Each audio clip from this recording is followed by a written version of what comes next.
سبکی زبوک گندم مشیان و دلال بنجن زراوا چپل درجا پرکجا نفخن دیلا خدا نپشیه گمارو مسکینیا دکوتیه خدا نداویه گمرامنا بنشان دخملیشه و خاطر دل رزیل خدا بونا و گل گندو چینار نو گلی و گازن و لوماش منکن من صوت خیری تو جار سرکاوا خوا کوبارا تو کی زبوک خلک رانکم مرحبا تی تو سلاوه گدینو کوبارا من نازک و نازلین فنانی باشورده گش گل خمورده اتگه سینه بسنه گپل خود وشینش برفش کرخش خنا و امان ده اجمله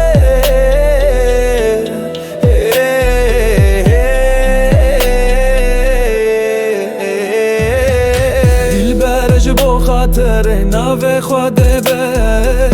اجبو نعتمری ما اغزال من زانم تچوایی دلبر اجبو خاطر ناوی خوده بر اجبو نعتمری ما اغزال من زانم تچوایی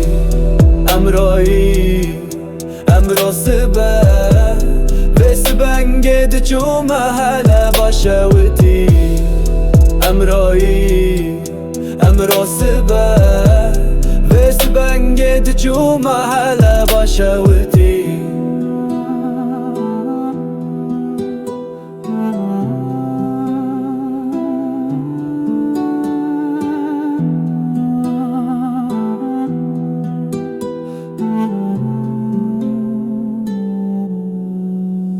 بکم و بلزم و بکس و بخودی بوم سر من لسر بالکی بالی فچاوه من لخوه بوه من لگوداریه بو من سر خوش خواسرم بلنگر من ده چوتا پیره من لمکزب سره من سکنی بوم بارکه یکی کفنه من ده بری یکی مقصن افداد فصلان مرن امر خوده یه از دمر من دت کوبارم قدابو بربنچره بکرام و درهما کل سبحانه کرا بلک چاوا و دل بره خوده دوزانه بیا گاوه دن داده جکره خود نقشان خود خملاندم دا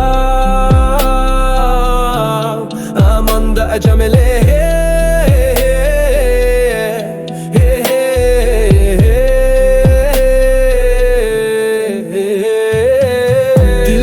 اجبو خاطر ناوی خوده با اجبو ناتمری ما اغزال من زانم تو چاوایی دلبر اجبو خاطر ناوی خوده با